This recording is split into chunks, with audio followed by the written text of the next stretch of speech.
Salut à tous, épisode 3 de notre série consacrée aux 25 dernières années des Dolphins. On était parti en 2000, on avance tranquillement vers 2025 et aujourd'hui on entre dans les années 2010 à 2014.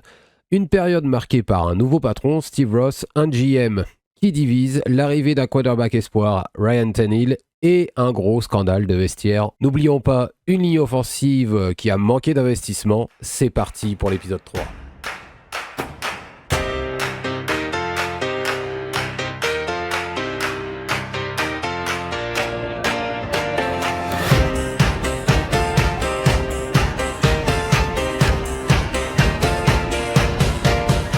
Avant de décrypter cette période saison par saison, on va commencer par présenter deux personnages. Le premier, c'est le nouveau propriétaire des Dolphins, Steve Ross. Il a acquis 45% des Dolphins en 2008 et le reste en 2009. C'est à partir de 2010 vraiment qu'on voit son impact. Le but de Ross, c'est d'avoir une équipe compétitive bien sûr, mais surtout de faire des Dolphins une marque mondiale. Rénovation du stade, venue de VIP, actionnariat avec des stars comme Jennifer Lopez, les sœurs Williams, etc. C'est l'image avant tout. C'est un sacré businessman, il a une superbe réussite dans l'immobilier et il investit à Miami, là où il veut faire une marque planétaire. Côté football, il décide de garder le general manager en place, Jeff Ireland. Et d'ailleurs, Bill Parcells va rester dans le décor aussi. Là. On en a parlé à l'épisode précédent si vous voulez l'écouter. Ireland, il a quand même un bilan contrasté. Il a fait des bons pics, mais c'est quelqu'un de très analytique, pas très chaleureux, souvent maladroit. Le symbole de cette époque, c'est quand en 2010, en entrevue pre-draft, il demande à Dez Bryant si sa mère était une prostituée. Le gars, ça fait 1 an et demi qu'il est GM. Puis ça ternit l'image de la franchise. Il fera des excuses officielles, il dira aussi qu'il peut poser les questions qu'il veut en entrevue. Bref, c'est pour vous résumer les deux personnalités fortes de cette période, le propriétaire et le manager général. Première saison de cette période, la saison 2010. Miami finit avec un bilan de 7 victoires, 9 défaites, 30e attaque, 14e défense. La satisfaction, c'est la défense, on va passer vite fait dessus. 14e, c'est mid-pack, 30e attaque, vous comprendrez bien qu'on est dans la cave de la NFL. La O-line, c'est toujours un problème sur toute cette période. On va en parler année par année parce que y a de l'investissement qui est fait, mais pas le bon. On va dire ça comme ça. En 2000, on a Jake Long qui est élite comme left tackle, qui a été un choix de première ronde. On a Richie Incognito du côté gauche aussi pour la course qui est super. Puis derrière, en fait, au centre et du côté droit, on a Joe Burger, John Jerry, puis Vernon Carey. Excusez, c'est le côté gauche tient le coup. Mais le reste, c'est pas terrible. Faut pas t'étonner d'avoir la 30e attaque, surtout quand t'as encore Chad Henne comme QB, qui est un QB qui est gestionnaire, mais pas un QB qui va te faire gagner. C'est un peu triste, mais rien à signaler en 2010. 7 victoires, 9 défaites, c'est insipide en fait. T'es mid, pas de coup d'éclat, fini la Wildcat, une attaque vraiment mauvaise, on va se le dire, puis une défensive qui tient le fort. Tu te dis, bon, saison de transition... Ouais, je le répète souvent, c'est possible qu'il y ait quelque chose qui se passe l'an prochain. En 2011, on va être clair, c'est le bordel. Déjà, début de saison, 0 victoire, 7 défaites pour commencer. Sparano, il va être viré, bien évidemment.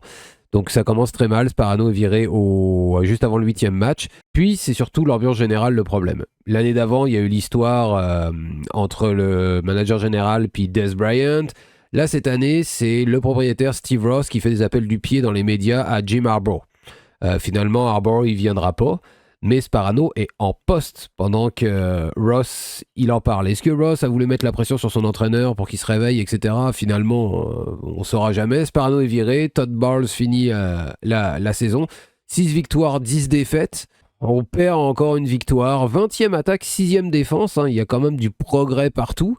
Mais voilà, une victoire en moins. Alors pourquoi une victoire en moins? Principalement encore un problème de O-line. Il y a une bonne décision qui est prise. Cette année-là, le manager général Jeff Ireland, il repêche Mike Pouncey comme centre. Super belle saison, vraiment excellent. Le problème, c'est que Jake Long, il commence à vieillir, en fait, à s'user. Donc, il a des blessures, il joue pas la saison au complet. Incognito, toujours très bon. Puis Jerry et Mark Colombo comme bloqueur à droite, right tackle, catastrophique. On finit 20e attaque, 6e défense, comme je vous ai dit. Mais voilà, la défense essaie de porter le truc, mais ça suffit pas.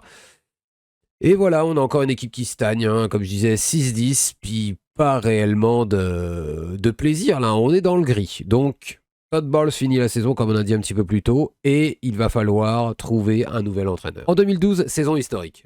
Attention, on se calme, hein. Je parle pas des résultats. Saison historique parce qu'il y a plusieurs événements en même temps qui se passent. Déjà, il y a l'embauche d'un nouvel entraîneur-chef, Joe Philbin. Joe Philbin, si je me souviens bien, coordinateur offensif du côté des Packers à cette époque, très très respecté comme entraîneur, un coach de ligne offensive à la base qui est devenu coordinateur offensif, un gars très très très cérébral.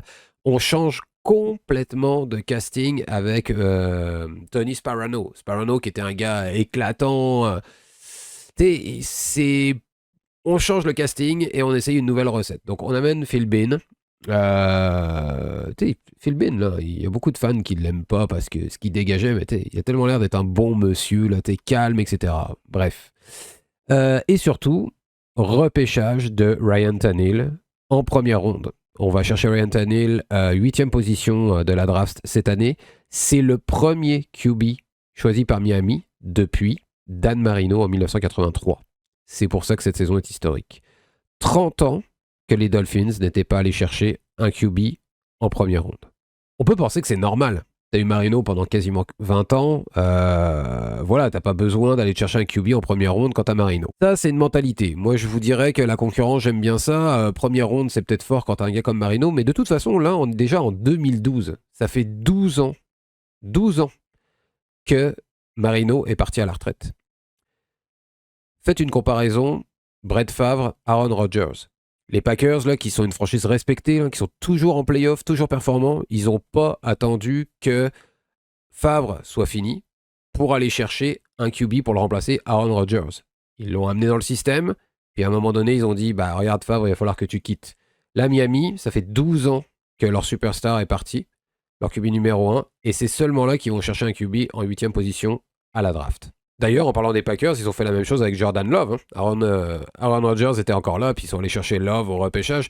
Quand tu gères bien ta franchise, tu prévois, ok? Tu patches pas, puis t'es pas en réaction, t'es en action. Ça, c'est valide pour toutes les bonnes entreprises. Finalement, 30 ans d'attente pour aller repêcher un QB qui était receveur, qui a été QB seulement à la fin de sa carrière NCAA.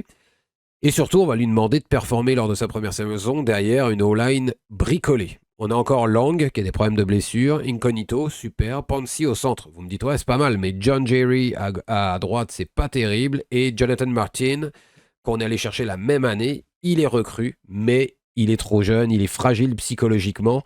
Rappelez-vous de ce nom-là, parce qu'il va faire des vagues. 27e attaque avec le nouveau QB. On peut lui donner le bénéfice du doute que c'est la première saison. 7e défense, top 10 NFL, donc une fois de plus. Mais attention, le temps passe pour la défense. Ça fait plusieurs années qu'elle performe. Finalement, cette saison termine avec 7 victoires, 9 défaites. Bien évidemment, les Dolphins ratent les playoffs. Et il y a déjà des questions qui se posent sur Tannehill. Pour lui, il y a le bénéfice du doute. La O-line est un bricolage. On a un QB qui arrive dans le système Philbin qui est quand même un peu compliqué. Puis, il a très peu d'expérience dans la NCAA. Par contre, il a une super bonne éthique de travail. Il est vraiment... comment dire ? Tout le monde dit de lui qu'il travaille super bien, etc. Donc, on se dit, pour l'avenir, ça peut encore le faire, bien évidemment. 2013. Ah, 2013, 2013, 2013, 2013, 2013, 2013, 2013. 2013. Je sais pas quoi vous dire d'autre que 2013. Pour ceux qui l'ont vécu, mais quelle saison. En tout cas, bref, je vais essayer de faire ça simple et essayer d'être plus ou moins neutre. Mais c'est pas possible. Déjà, on va parler des arrivées et des départs. On a les départs de Reggie Bush et de Jack Lang. On a le départ aussi de Carlos Dansby, le middle linebacker. Arrivée de Mike Wallace, receveur superstar. Daniel Eliarbe et Philip Weller comme linebacker. C'est bien. C'est bien au niveau du recrutement. Bon, j'aurais préféré qu'on garde Dansby, mais c'est pas grave. Pendant la saison, qu'est-ce qui se passe? Départ de Jonathan Martin. Il part, soi-disant, pour des problèmes psychologiques, etc. Finalement, on découvrira qu'il est victime de harcèlement par Richie Incognito. Alors, là, je vais vous donner la version officielle. Puis, à la fin de l'histoire, on va se parler des récentes révélations qui ont été faites sur cette histoire de 2013. Donc, on s'entend que c'est 12 ans plus tard. La version officielle, c'est que Jonathan Martin, il part parce qu'il a été harcelé, humilié. Il a vécu des insultes raciales par Richie Incognito, right guard, un vétéran de plusieurs saisons. Finalement, la NFL fait une enquête. Il y a le rapport Wells. Wells, c'est l'enquêteur qui est venu dans les vestiaires, parler aux entraîneurs, aux joueurs, etc., etc. Puis le rapport Wells détruit l'image de la franchise des Dolphins. En gros, ce que dit le rapport, c'est que la culture du harcèlement et de l'intimidation, en tout cas sur la O-line, mais dans cette équipe, est présente tous les jours. Parlons de la O-line, justement. Sur la saison, 58 sacs concédés par Ryan Tannehill. Mais normal, t'as du mouvement de personnel avec Incognito qui est suspendu, Jonathan Martin qui est parti, t'as Pansy qui est là mais qui se blesse un peu, Lang qui a quitté au début de saison à cause des blessures. Voilà, c'est le gruyère, puis c'est le jeu des chaises musicales, puis je trouve que cette période-là, elle en dit beaucoup sur l'organisation. Il y a quand même une grosse différence entre avoir un problème et essayer de le gérer, et avoir un problème ou essayer de le nier ou considérer que c'est pas un problème. Déjà, on est il y a 15 ans, donc il y a des choses qui sont différentes de ce qui se fait aujourd'hui. Puis le football, là, c'est un environnement qui est violent. Violence verbale, violence physique, mais sur le terrain, mais t'es dans l'ultra-violence tout le temps. Alors ça a tendance à s'améliorer, en tout cas j'ai tendance à le croire. Là. Jonathan Martin, il a dit plusieurs fois que finalement Incognito, il l'avait pas harcelé, etc. Mais Incognito a été suspendu, je pense, 1 ou 2 ans. Il a rejoué pour les Raiders, mais tu sais, c'est dommage toute cette histoire. Mais surtout, c'est la gestion du cas par l'organisation des Dolphins de Miami. Le coach des O-line, hein, il savait bien que son joueur, il n'avait pas envie d'être là. Ou en tout cas, quand tu as le moindre rapport coach-entraîneur, tu aurais dû être capable de sentir la situation, rapporter ça au coach en chef. Et si le coach en chef rapportait ça à sa direction, general manager ou la direction du football. Bref, il y a quelque part quelque chose dans le chaînon qui s'est pas fait. Et là, tu as l'air d'une franchise de guignol. Alors, je comprends que c'est cool jouer en Floride. Il n'y a pas d'impôts, il y a le soleil.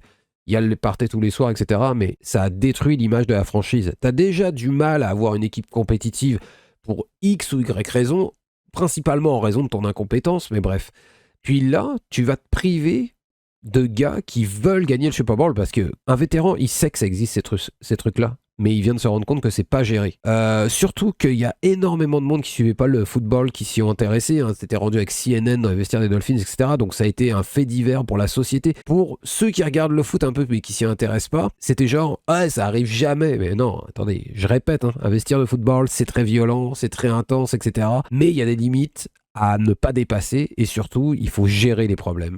C'est ce que Miami n'a pas su faire. Bilan de cette saison 2013, 8 victoires, 8 défaites, 8e défense NFL, quand même incroyable, 26e attaque et comme je disais, 58 sacs pour Tannehill parce que voilà, il joue derrière un gruyère. Dernière saison de notre épisode, 2014. Alors je vous le dis tout de suite, pas de secret, 8 victoires, 8 défaites. Alors on est abonné pas mal à cette fiche-là. Alors on va parler de la défense déjà. Bah forcément, tout le monde vieillit.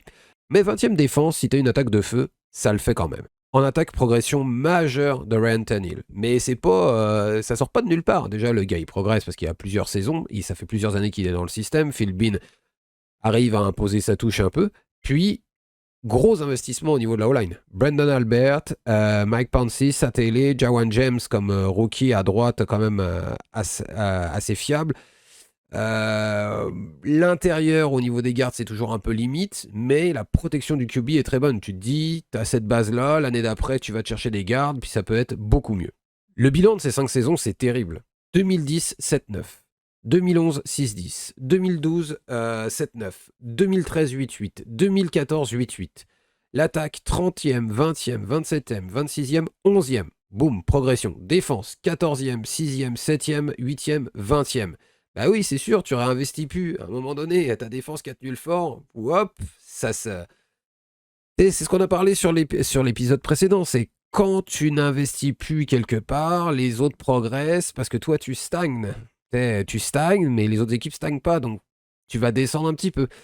Donc c'est terrible parce que c'est une super belle période défensive, mais en attaque, bah, c'est trop de temps à mettre les choses en place, pas assez d'investissement en O-line, des mauvais choix qu'on fait que finalement ça a stagné. Est-ce que 2010-2014 avec un choix de QB plus tôt justement et un investissement en O-line tout de suite, ça aurait fait une grosse différence? Bah, je pense que oui. Si L'erreur principale qu'ont fait les Dolphins déjà sur ces premières années, c'est de continuer avec Chad Henne alors que c'était pas un QB partant dans la NFL. Merci d'avoir suivi cet épisode. Dans l'épisode 4, on continuera notre progression dans le monde merveilleux des Miami Dolphins. On parlera d'Adam Gaze, d'un autre scandale, parce que à Miami, c'est jamais terminé, de la prolongation de Ryan Tannehill. Et grosso modo, on va continuer à parler de notre franchise préférée, celle qui n'apprend jamais de ses erreurs. Merci beaucoup, laissez-moi un petit commentaire avec vos souvenirs de cette période. Allez voir les épisodes 1 et 2, et on se retrouve bientôt pour la suite. Merci, bye bye.